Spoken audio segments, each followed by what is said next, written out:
I've never removed these floppy drives, so let's start there.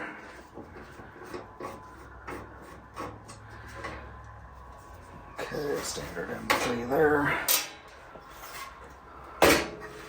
These are just, CD-ROM drive screws. Hold on this top half. Alright, so there's that. With these floppy drives all taken apart, I am going to need a tiny Phillips head screwdriver to get these little screws out. But we'll get to that next. Now we'll just take it apart. If I can make these floppy drives work, it might be a small miracle. Oh, that's cute. One of them has a red light and one of them has an orange light. Can't be bothered to make them match. Whatever. Yep.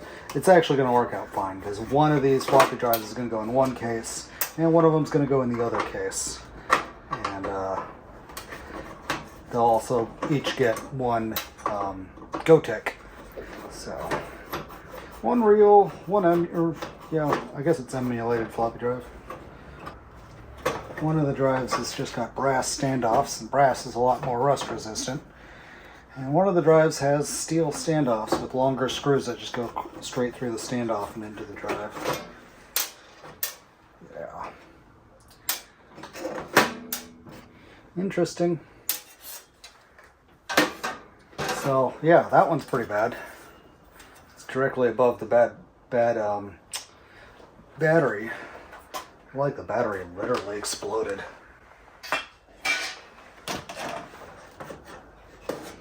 Alright, so bottom of the drive, the circuitry looks fine. The motor's a little rusty, so probably just take a wire wheel to that or something.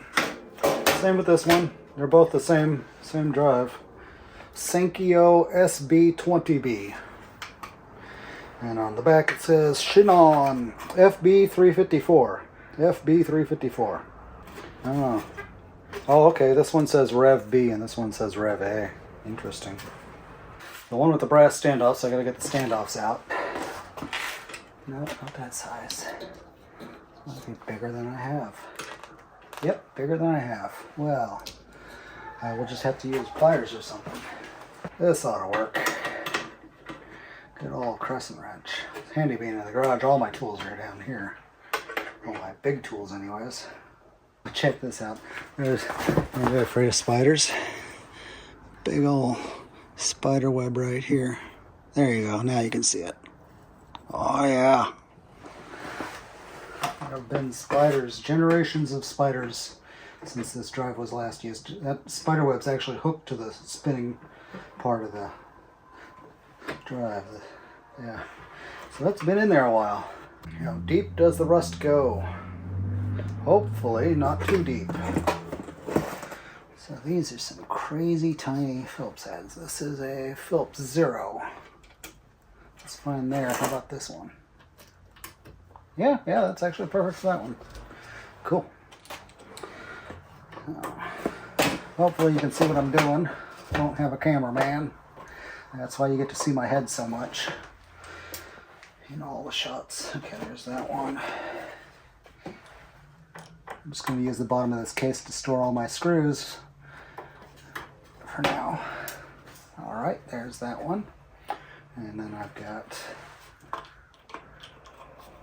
this one. At least nothing's breaking, Rusty. Let's get the bezel off the front of this. There we go.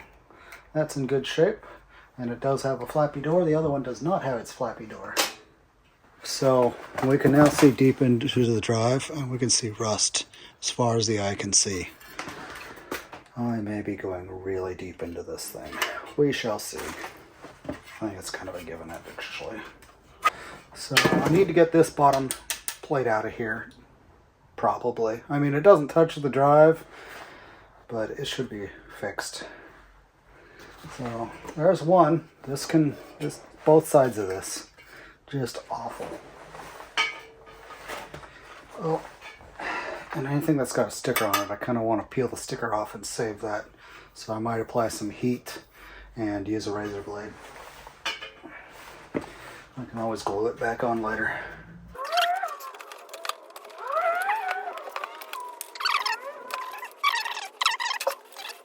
Now to get the drive the rest of the way out of here. Oh, okay, it just slides straight out. You just gotta kind of jiggle it a little bit. So that one's maybe worse. Certainly no better. Okay, so we got the orange Rev 2, Rev B, yeah, and the red is Rev A. Pull this screw out of the top frame, and then it slides forward. Forward and up and out. There we go. The heads slap into each other, which isn't exactly good for them, but whatever. I'm okay with that. Once again, you can see the springs, where they go and they perch. Kind of half doing this for myself, so that when I go to put this all back together, I can see the springs where they go. And I'm just taking these 4 screws out, and then these come off pretty easily.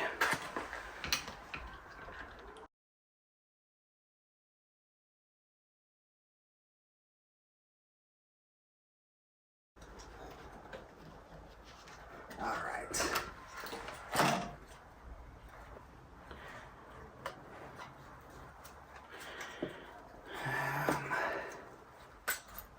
There we go, there's one.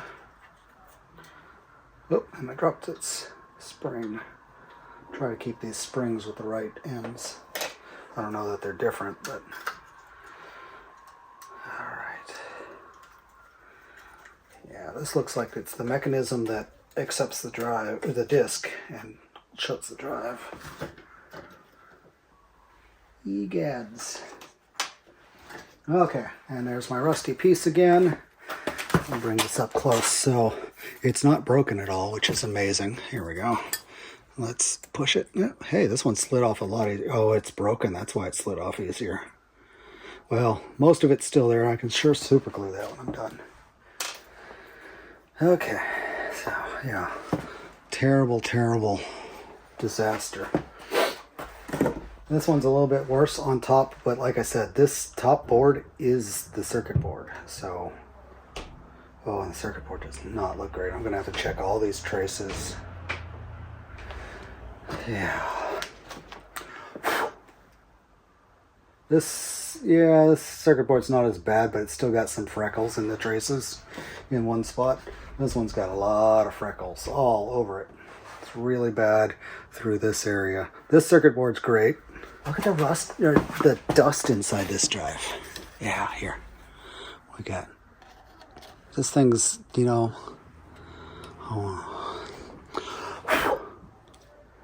just, it's been around the block a few times. This was clearly the only way to get air into a Amiga case. So it's a little bit better. I gotta clean up all this, you know, minor corrosion on the aluminum frame here, and I've got to re-lube it, and I could definitely lube the heads up while I'm at it. So, get the dust out of here.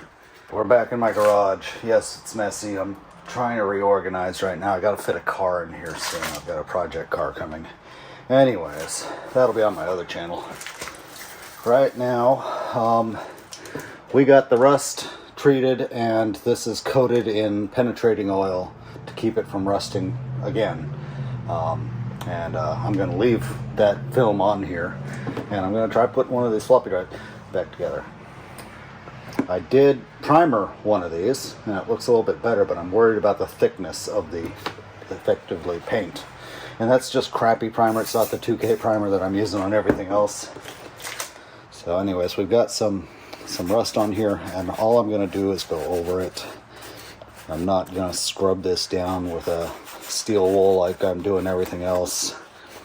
So we just want this rust to be coated in oil so it kind of halts it. And yeah, this is actually I don't know how well we're kept. Yeah, this is doing a pretty good job of cleaning this up actually. So, I don't want to spray directly on the drive because then I'll get it in the heads. The aluminum's a little powdery. I'm going to get that too.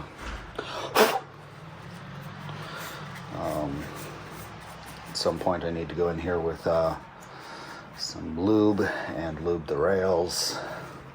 I don't consider this oil to be lube. Let's get the motor. The motor is all rusty as well.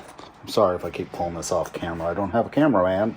It's a one-man show here. One-man band. Alright. Let's start to break up a little bit, so turn it around. Make sure we keep it nice and moist.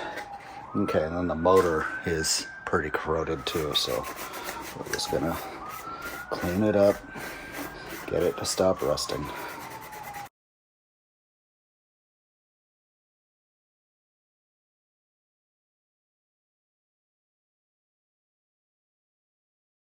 The rust pitting on here doesn't want to clean off, but this is effectively not going to affect the functioning at all. Still don't know about these traces. I should probably tone them out with a meter, but we'll just turn it on and see if it works.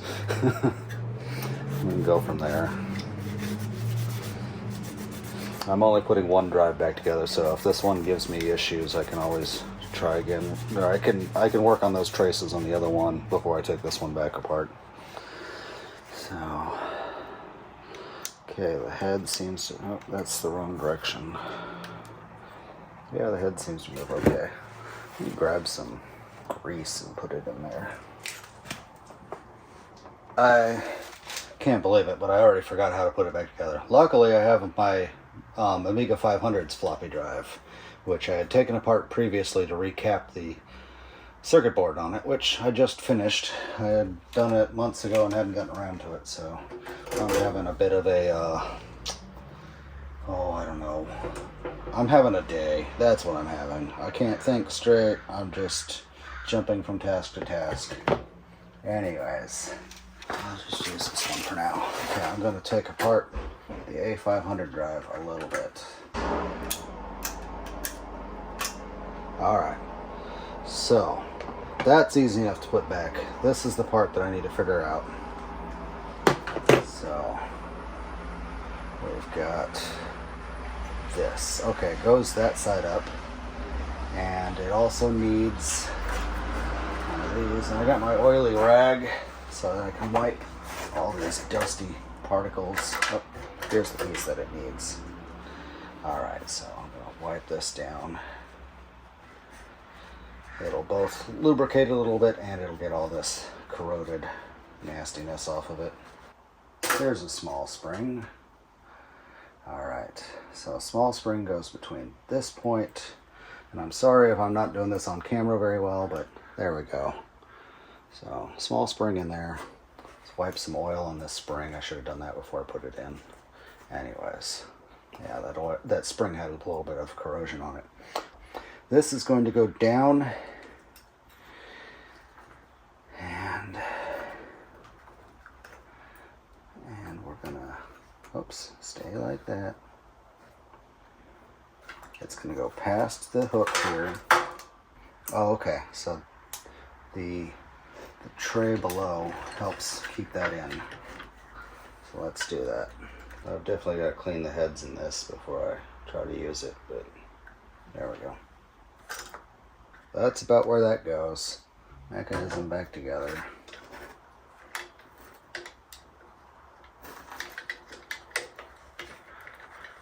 Okay, I can see my screw holes now, but it's not sitting down flat. Why? Alright, so this has to go in, down, and hook on the circuit board apparently. Yeah.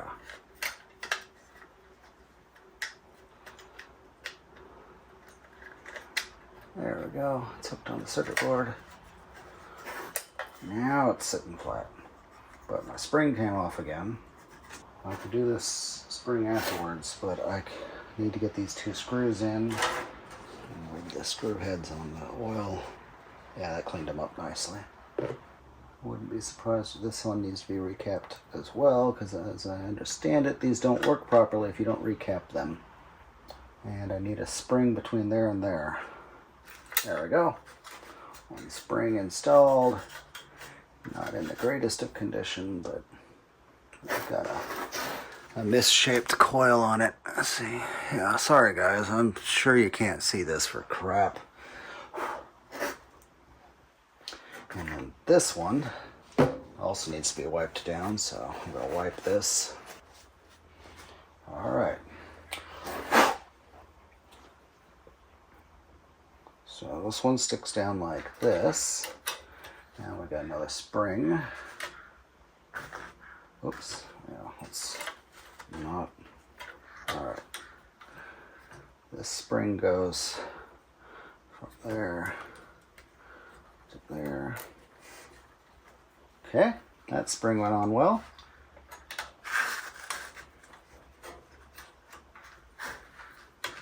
There we go. Okay, that's down in its spot. Let's put its screws in. I think that's all that needs. So here's another screw. Wipe the head. Alright, these heads are coming out really good when they're wiped. See that? It's kind of amazing. It wipes the rust right off. It's a really good thing that I got a spare drive to look at for assembly instructions. I don't know what I was thinking of. I was just going to review the video or what. That head doesn't look great, but it's oiled now. Alrighty. There's my LED. And then one of these goes back in. So let's pop the little screw out. We will wipe this down. It comes down, goes back. I'm trying to get it to seat down. Oh, and I gotta get that spring on there still. This is the part where I fired across the room and never see it again. Because I was too lazy to go upstairs and get the tweezers. Oh, hey. I bet this kit has 7 tweezers in it. Yep. There we go. Spring installation tweezers. There we go. Sheesh. There we are. Let's see. So this thing looks like it loops around something, so that's probably gonna. Whoops. This is my good one. Okay. The original. Put that back there. This goes this side up. Let's grab a floppy disk to test this thing with. I got floppies everywhere out here. Oh, there's your problem. I stuck it on top of the heads instead of under the heads. Alright, now, floppy disk. Yep. Oh yeah, it is. Okay. Gosh. There. Alright. Yay! One floppy drive. That works. Well, you know, mechanically works. Alright, pardon the shaky cam. I got one of the drives put back together. We're not even going to talk about what happened to my Amiga 500 mechanism that wasn't rusty. I'm rather pissed, so I'm not even going to mention it. Anyways, this is the Amiga 500 shell, which had a couple of spots of rust. And I actually can't use it because it doesn't have the spot, oops, to catch the teeth here. So I got to use the other one, but I got to wait till those are painted. So anyways, using the Amiga 500 board because I'd recapped it. And we were concerned about these traces. They seem to be working, so no complaints there. But yeah, it's working. I only own one Amiga disc. I bought it in the original box. So I've got the manual, so when it goes and asks for the password, or, you know, 7th word in the 3rd line on the 4th page, whatnot. Anyways, so, you know, I'm into Harleys. I owned a Harley back when I bought this. You know, one bad breakup later and I needed to sell it. But anyways, let's turn this thing on. So the case on my power supply is broken. Okay. Floppy drive spins up. Give us a second and we'll get the, there we go, there's the screen, 3.1 ROM. I need to get the 3.22 ROMs, but I haven't done that yet. So we pop that in. If we listen carefully, you can hear the drive ticking. Hear it? So I heard that and I was like, oh yes. So pop it in. Screen goes clear. Doesn't sound great, but there we go.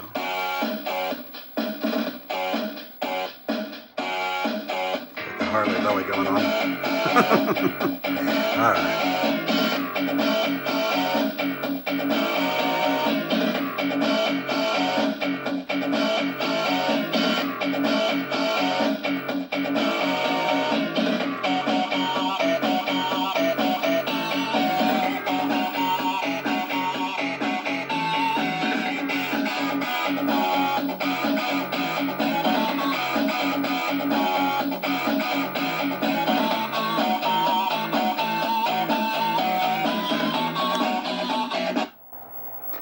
Press return to continue.